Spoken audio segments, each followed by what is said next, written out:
while in the care of others is Assessment Center Manager with the Children's Authority of Trinidad and Tobago, Miss Vandana Siusanka Ali. Good morning. Welcome. Good morning. Thank you very much. I am not going to ask you to speak too much about the situation that occurred recently.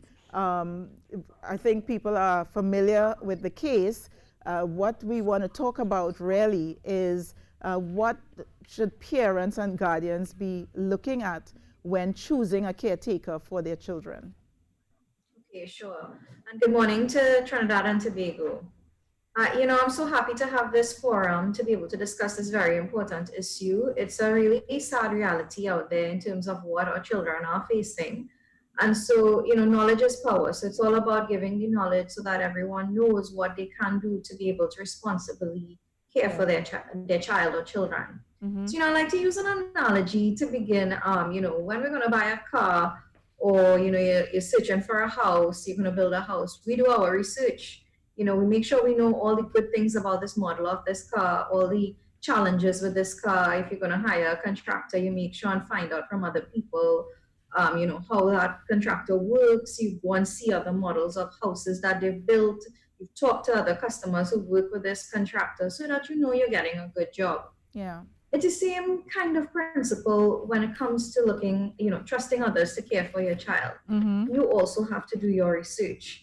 So if it is that you have to leave your child in the care of maybe a daycare provider or a babysitter, it's really important to be able to visit the space first, check it out, look at the environment, see if it's a space that poses any danger, any hazards to a child or children. You want to make sure that the area is also a safe area because the person, the babysitter themselves may be safe, but the persons who may be frequenting the area, maybe persons who you may not want around your children. You wanna look at the space. You wanna look at how this caregiver is also interacting with other children, Mm-hmm. and that's an important thing. How do you observe the interaction between your child and that caregiver or other children as well? You know, you were talking, Very important yes. in terms of doing your research is to really be able to look at, is this person or group of persons competent for caring for a young child, Yes. especially if it's a young child. I remember there was a. And is it sorry, go ahead. No, go ahead. You continue. Yes. And is it somebody who you can trust to look after? Is it somebody who's open to communication? Because of course, during the course of the day, you should be checking in, Right. making calls, asking to speak to your child, asking to speak to persons looking after your child. Some providers do a little video call, so you can see what's happening as well. You want to make sure that this is somebody who is open to that and, not posing any resistance to that type of check-in. Yes. Yes. You also want to look at the way, is this somebody who's easily angered or stressed out by, a fussy, young, active child, But this sounds like so those are some of the key things that you want to look out for. But this sounds like parents really would need to be visiting the homes, the child care agencies very regularly to be able to make that form of assessment. Is there any form of independent assessment that's done, perhaps to give certification or licenses right now to organizations that have these facilities? Are you aware of that? Yes. So the legislation, child protection legislation, makes room for the regulations of nurseries.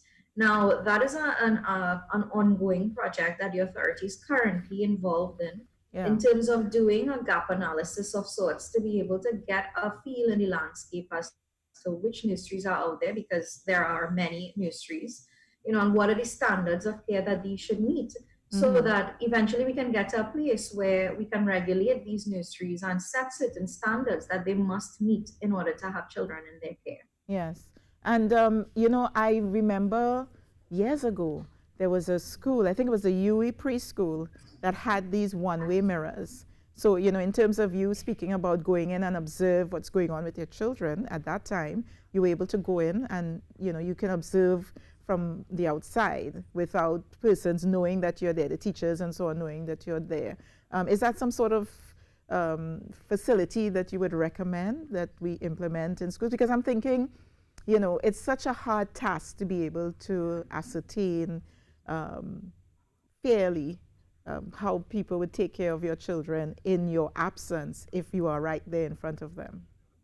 I mean, it's an excellent idea, but the reality is that many of these spaces may not have the resources to be able to equip their spaces like that. Mm-hmm. So, as I said, it might be simple, a video call that the caregiver may be able to do with your child. But more than that, you can't be there 24/7, right? Right. So more than that, it's really important to have open lines of communication with your child as well.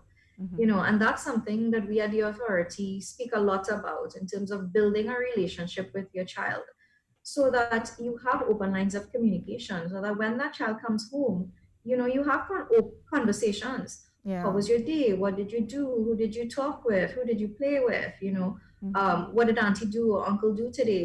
So that you really have that type of relationship, and you also build an open trusting relationship where you also communicate to your child that they won't be in trouble Mm-hmm. if they feel threatened, or if they feel scared about something, Yeah. that it's okay to share their feelings with you, and to tell you everything. And your reactions as well will also communicate to your child whether it is okay indeed for them to say things to you. Mm-hmm. So that's also very, very important, apart from checking out the space, but you Yeah. also having that type of relationship with your child, so that they can come to you and openly disclose to you what's happening.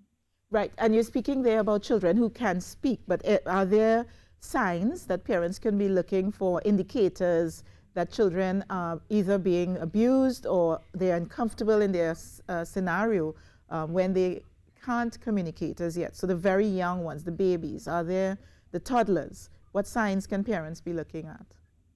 Okay, so it's always really tricky with infants and toddlers, for the same reason of lack of communication skills, or I should say lack of language skills, because they could certainly communicate with you.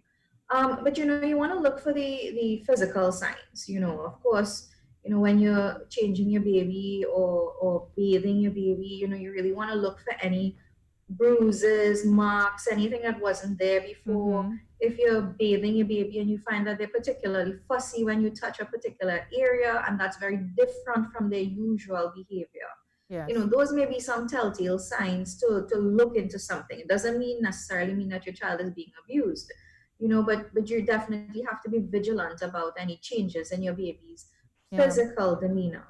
But there are Okay. also the non-physical signs, even with very young children. Where you want to look for changes in behavior, or sleeping patterns, where you find that your child who is usually sleeps at a particular time, their sleep is disrupted, they are not sleeping peacefully, or you find that your child that would usually eat certain things, their eating pattern has changed. They're either eating very much less, or a lot more. With a little older child, still a very young child, you may want to look out for nightmares, and bedwetting. And so when those things are not things that your child would usually do. Yeah. So again, it's really about knowing your child as well, Yeah. very, very well, so that you can be Absolutely. attuned to when you see these changes. Yeah. What are some of the support agencies that exist that can be contacted in case of emergencies? Sure. So there's the Children's Authority, of course, which is a 24/7 operation. We can be reached at 996 Mm-hmm. or 800-2014. Our email, our website, sorry, is www.ttchildren.org. Of course, there's the police you can call. You can also call Childline. And Mm-hmm. during the news and on all of our stations, usually see a little ticker running across with all of the emergency numbers that can be called. There are also our partners in National Family Services Division. There's also Student Support Services Division. So there's many opportunities within both the public and NGO sector to be able to reach out for help. But it's very important that you do. We always say, when you see something, say something. Yes. And child protection is everyone's business. So that means that if you see something, or you recognize something maybe happening to a child, whether it's yours or someone else's, Mm-hmm. the onus is really on you to do right by that child and protect that child and make a report. You don't have to know for sure. You just have to have reasonable suspicion, make the report, and the authorities will do the necessary investigations. Vandana Sursanka Ali, I have one question for you before I let you go. Is there a consequence? So if a home or a school or preschool, for example, is reported, or it's alleged that activity is going on there that is surreptitious, for example, what is the course of action that takes place? Is it closed down? Is it suspended? What happens in a case like that? Yeah, so then there's room for, once the entire system is operational, there is room for revoking licenses that may have been issued for operations, and so therefore shutting down the home. And then let's not forget the law makes provision for criminal liability for persons who violate children, and so there are, within the Children Act, a lot of offenses that are listed out in terms of cruelty against children, of course, sexual abuse against a child, a range of offenses which persons can be held liable to, and especially a person who is considered to be in a position of trust. Yeah. So a person who is entrusted the care and custody of a child has an extra responsibility to look after that child. So the responsibility in law is even higher, and therefore the penalties in law are also higher. All right. Well, I want to thank you with that, Vandana Sursanka Ali, Assessment Center Manager, Children's Authority of Trinidad and Tobago. Thank you so much. And for more information, the Children's Authority, check them online and their online campaign. Visit their Instagram page, which is at Children's Authority TT. You can go on IG and check that out.